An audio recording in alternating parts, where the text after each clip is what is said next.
So my name is Nick Patel. I'm one of the product managers at Esri, responsible for Esri's world geocoding and network capabilities, including the Navigator app that we'll be talking about today. So the agenda that we have for today, and I'd also like to actually introduce my colleague, Heather McCracken, and she's one of the lead development engineers for the Navigator app. So before we want to show the product in action, we wanted to first take a step back and provide some context as to what Navigator is, introduce some of the use cases that it addresses for our customers and partners, and then deep dive into the demo and show some of the nice tips and tricks that you could do and interact with in Navigator. So what is Navigator? It is what you think it is. It helps our field workers in the field navigate from one place to the next in the best and most efficient way possible by resequencing the stops as applicable to route efficiently. It also comes with the ability to use ready-to-use mapping and network data.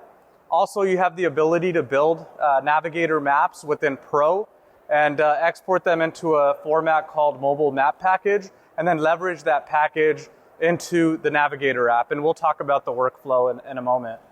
The other benefit is that it's fully integrated and seamless with other field applications that we have, including the Explorer app as well as Collector app. So you have field workers that are collecting data out in the field, and they want to be able to navigate from one asset to the next, and you're able to achieve that with seamlessly with the Navigator app, as well as using the Explorer and the Collector app seamlessly and transitioning between those applications.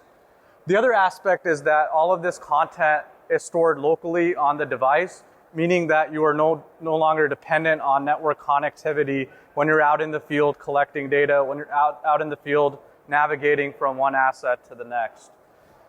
The other aspect the last aspect that we wanted to talk about is the travel modes. So you're no longer just dependent on navigating in a car, but also takes into account the trucking attributes like height and weight restrictions and calculating the optimal route, ensuring that you're not getting a ticket when you're driving on the highway and failing to take the correct route. Also, pedestrian content is also part of this. You're able to route using those different travel modes. Some of the types of industries leveraging our Navigator app. So natural resources and utilities are some of the big industries, organizations from these industries leveraging Navigator, as well as local government organizations and even transportation and commercial industries as well. And some of the success stories that we have working with some of these organizations benefiting from the cost savings, routing efficiently in the field, are these Pima County, Arizona, is leveraging Navigator, as well as County of Atlantic, New Jersey. So take a look at those case studies. We'll provide a link to those at the end of the session. It's really inspirational in terms of how they've been able to leverage Navigator and reduce their fuel costs. So Navigator comes bundled with the data that's for routing out in the field. So the way organizations get the data is they download them through ArcGIS Online. They automatically have access to a collection of mobile map packages that are pre-configured, pre-built by Esri. They're maintained on a regular frequency, and they're broken down by state, by country, by region, so that you're able to also consider the size of the device and downloading those onto the local device. So not only that, it's not only built for leveraging ready-to-use map packages based on commercial data, but you also have the ability to create your own mobile map packages with your own data. But before we get into that, I'd like to show you a coverage map that indicates the different options that are available in terms of the commercial street data that we're leveraging.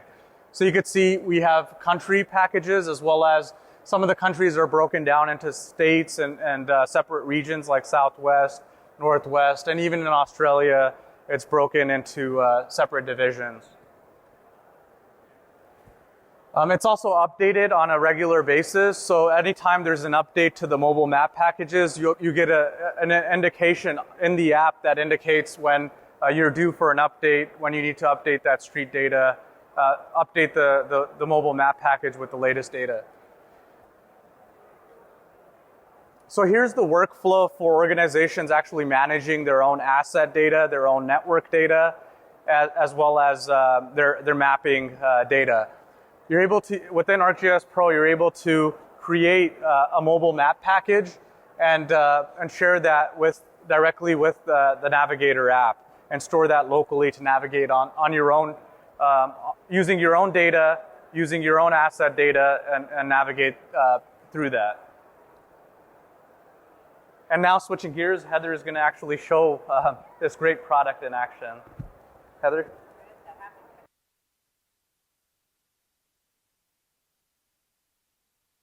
All right, is that better? Yes, okay, good. I'm just over some laryngitis, so hopefully I'm not contagious, but hopefully you can hear me clearly. All right.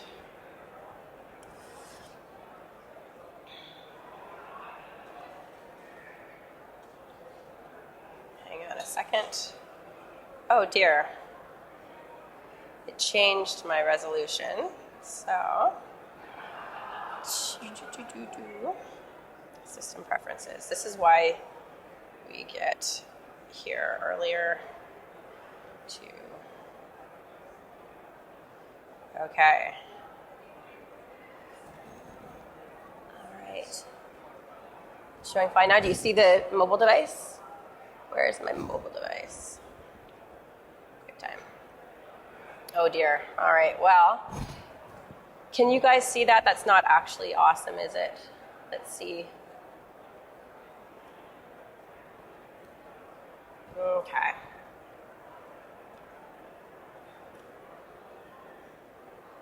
I don't know why these things are still there, but. Okay, well, you can see. Okay.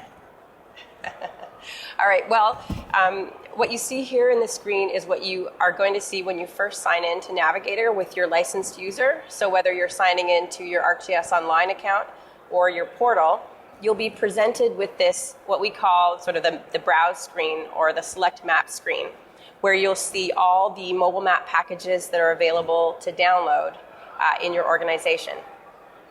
This first section, you can see it's titled Maps for My Location, will highlight the mobile map packages that actually intersect with your current location. So it's a pretty handy way to know which mobile map packages are appropriate for you. But as I scroll through, you'll see there's quite a handful of mobile map packages that I have authored or others in my organization have authored and shared with me. So you'll see a whole bunch of those. But what you'll also start to see is these Esri authored mobile map packages. And you can tell the difference between the two because you can see that Navigator icon, that orange icon in the thumbnail, and that's a good indicator that this was a mobile map package that was created by Esri. And to download, you just simply tap the mobile map packages that you're interested in and tap the download button. I'm not going to do that just in the interest of time in the network. But one thing I did want to point out to you is let's have a look at some of these mobile map packages. You can see Africa here is 9.3 gigabytes. So if you click to download this file, it's going to take some time. It's certainly supported by the app, and if you have the time, you can do that. But just remember that we also support sideloading. So if you wanted to sideload this to your device, so if you're on iOS, you would do this through iTunes just like you would transfer any other file, or on Android through the Android file transfer software. So nothing that you need to do, but let's say you had low connectivity or no connectivity in a large map package, this could be an option for you. So just wanted to mention that.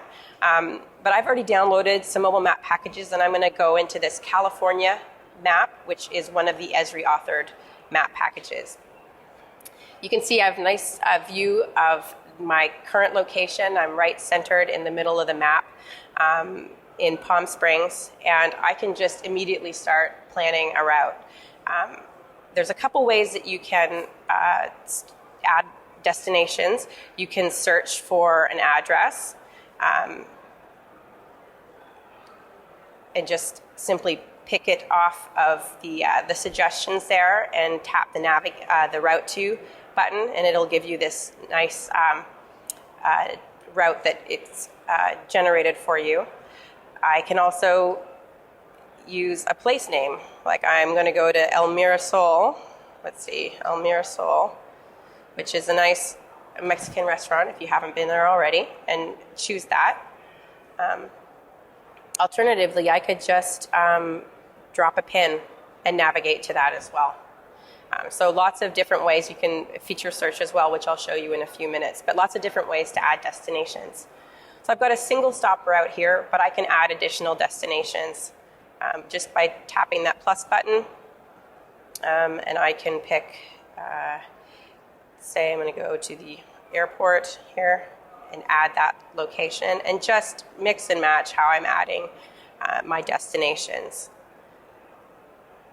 And you can see here, as I'm adding a new destination, it is being appended to the end of the route. So the multi-stop route is being generated in the order with which I add the destinations. But you can change this. You can move the stops, remove any stops just simply by interacting with this edit route window.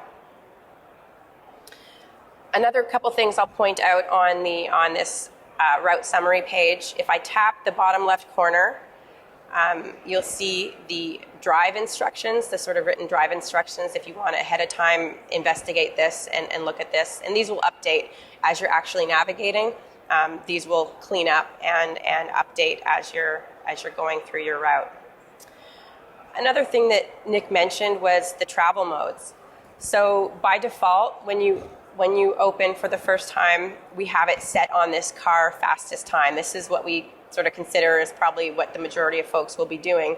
But let's say I wanted to walk and have a shortest route. When I come back, you'll see that the route that's generated is different than what we saw before.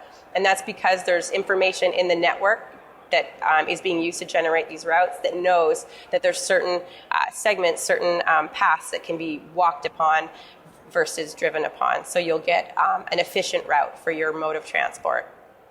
Likewise, if you chose trucks, certain trucks can't go down some lower level roads, and so it would obviously be reflected in the routes that are generated there. Okay, one thing I wanted to show you, if we go to the settings, so remember how I said when I was generating my route, every stop was being appended to the end of the route, but what if we wanted to optimize? I don't want to go in that specific order. I want the software to tell me what the most efficient way is to navigate my map. So let's build that network one more time. Build that route. I'll add a few stops here. And I'm going to drop a pin right in the middle here. So you'll see that this will become the second stop as opposed to being the last one. So it's going to determine the most efficient way for you to visit these stops and suggest that. So that's an optional setting that you have that you can turn on. All right, so the next thing I want to just briefly touch on, we don't have a ton of time in these demo theaters, but I wanted to show you this, sorry, I went quickly there, this mobile map package that we created with custom data. So in ArcGIS in Pro, we took the Esri Street Map Premium data and we put some extra network streets on there as well as some of our assets. So let's just have a look at it. So this is the same location. We're centered on the conference center here, but you can see there's some building assets that have been added to this mobile map package. Looks really nice. You've got even the pool and the trees here as well. Another thing that's been added to this, and let's see if I zoom into the right area here. Here we go, are some wind turbines. So this is asset data that I chose in my ArcGIS Pro project that I wanted to include my wind turbine data. I want to go visit these sites while I'm out in the field.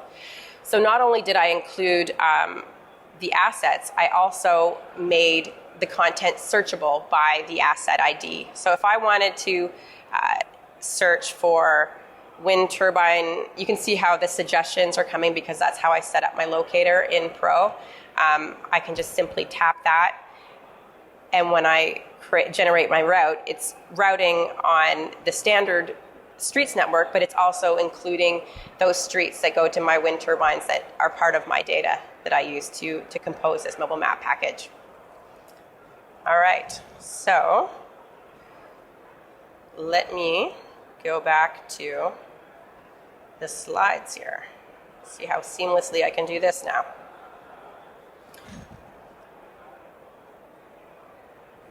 Okay, so the next thing that I do want to show you is how easily Navigator integrates with our other field apps. How many of you were at the plenary this morning? Yeah. Okay, good. They sprinkled Navigator and the field apps nicely throughout the whole session. It was very nice to see. Explorer, Collector, Workforce for ArcGIS all integrate seamlessly with Navigator. And we made this specific decision not to put all the feature functionality into one monster ArcGIS app because we want the apps to be targeted for their specific experience. But we also wanted to make it really a seamless experience if you need to use multiple of those. So let's go back to... All right. So I'm going to open up Explorer for ArcGIS. How many of you have used Explorer? It's just that's great. Just our map viewing application, our native map viewing application, which we have available on iOS and Android. And it just allows you to view the web maps that you have authored in your organization. So I have a web map that I'm going to open here called the Palm Springs Alternative Fuel Stations map, and like the name indicates, it's just a point layer that has some alternative fuel stations that are available in the Palm Springs area. To integrate with Navigator, it's as simple as either tapping a feature,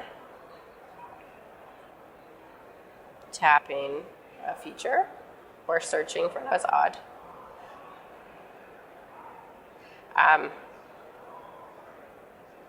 That is very odd. Okay, anyways, I'll figure that out later. So whether you select a feature that you have in your map, or you've searched for something, or you've dropped a pin, you have this details panel that gets presented to you in either Explorer or Collector or Workforce. And you'll recognize that icon, that Route To icon that you see there beside directions. If I tap it, I get presented with this menu that shows me all the turn-by-turn navigation apps that I have available on my phone. Navigator is one of them, so if I just tap Navigator, it will call out and tell Navigator where I want to navigate, and I can start navigating. I don't think I've made you listen to this audio yet. Anyways, it's as you would expect, the lovely voice telling you to turn left and turn right, but just a very seamless, easy way to integrate Navigator. All right.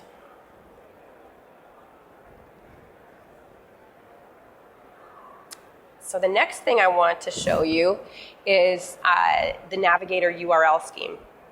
So a URL scheme is the technology that allows us to launch applications, and in this case, launch Navigator from another app, from a link, from an email. And this is what we see Esri apps using. So when Explorer calls out to Navigator, or likewise Collector to Workforce, we're using this URL scheme to do it. In the bottom, I've sort of given you an example of what the Navigator URL looks like. It just looks like any other web link. The ArcGIS-Navigator is that key that it knows that Navigator is the application that we're launching.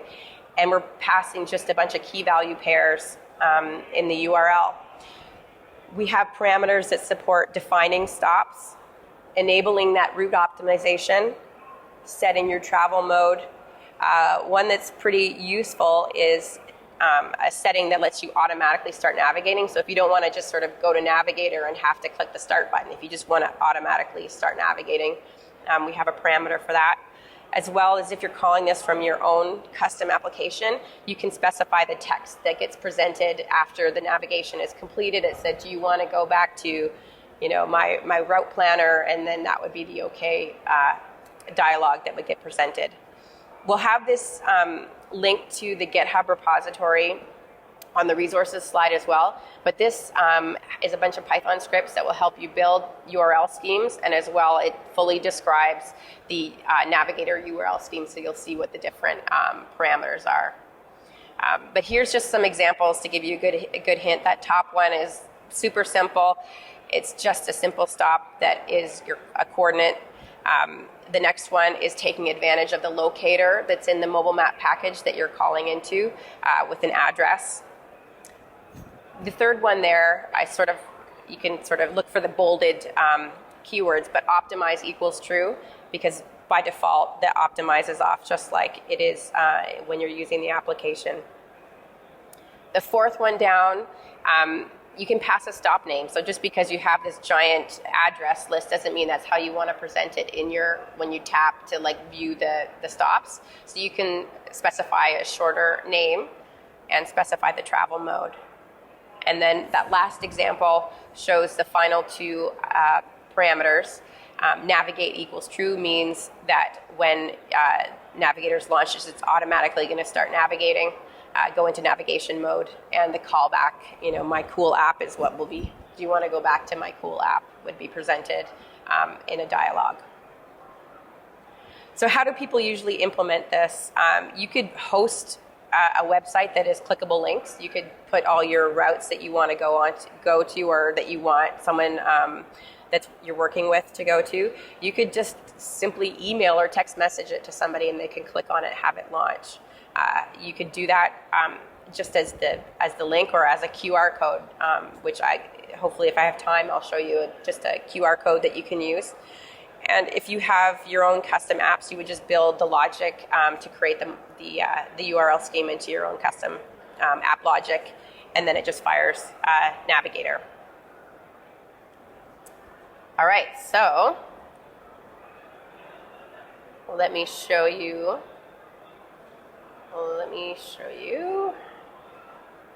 All right. Nick, you emailed me. I do plan to use my email. That's the only reason I have there. Yeah, there you go. So you guys recognize this application, of course. This is ArcGIS Online, and you can actually build a Navigator stop list by using ArcGIS Online.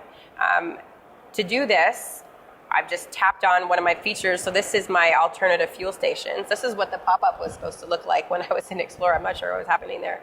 Some network weirdness. But do you see this Get Directions option there? Tap the Get Directions, and I can add, as many stops as I want to on this. And this is building this turn-by-turn navigation in ArcGIS Online.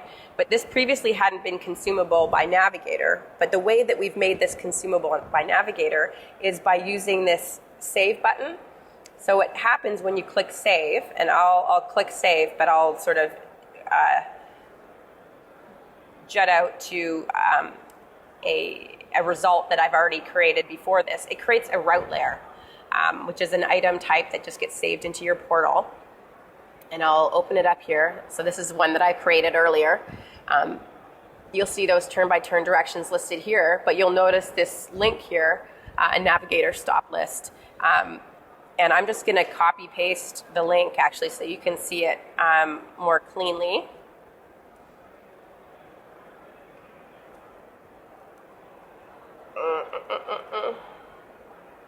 Oh. Where's Outlook?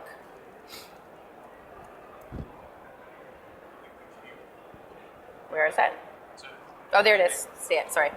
All right, so I'm just going to send myself an email. Today's Tuesday, right? Tuesday stops. All right, and I'm going to go back to Let's hope those Tuesday stops. So you can see this is really all it's generated is that URL scheme, and you'll recognize the stops and stop names. And if I just launch that, it will automatically launch Navigator and show me that route that I generated earlier. Finally, I think we're getting close on time, but I wanted to show you another example. Let's say that you are truly disconnected. You're out, you don't have access to your web browser, you don't have access to your email. You could plan ahead of time. Let me see how I can do this, because I want you to be able to see my mobile device here at the same time, which is the shortcut for getting the wider. Anyways, can you see that? Okay. So just imagine that this is a piece of paper that you want to print out for your work for the day. And you can see these QR codes. So QR codes are just like scannable labels, basically. These represent the URL. So it's just like a barcode.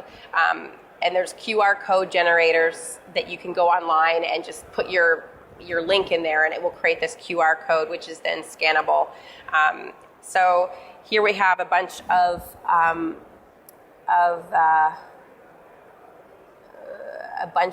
links that I've already created, and I'm going to show you on the left-hand side.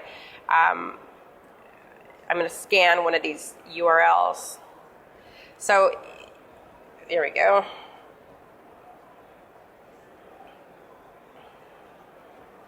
Do I need to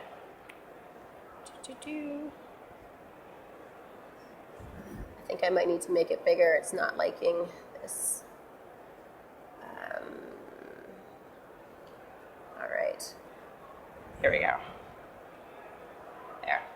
So this QR code basically just represents the link, and I had this paper in my truck. I just scanned it using a URL code reader. If you have iOS 11, it's built into the camera app, so you don't have to do anything special if you have iOS 11, and it will just automatically generate your route for you.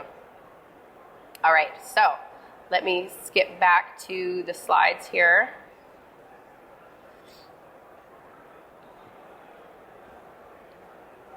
So in summary, just with that quick Navigator sort of 101 tour, you saw how you can optimize your routes. You can use custom data to navigate your own assets on your own network, searchable your own assets, create travel modes if you wish. Side loads was just sort of an optional thing I threw in just so you would be aware that there is that option. Navigator easily integrates with the other apps, and you can choose to make your workflows, your field workflows, more optimal by taking advantage of the URL scheme yourself in your own applications and your own workflows.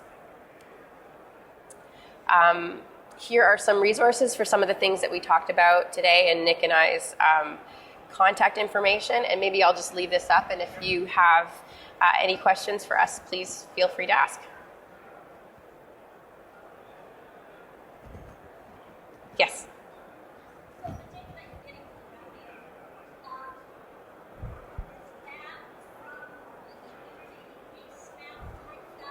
Okay.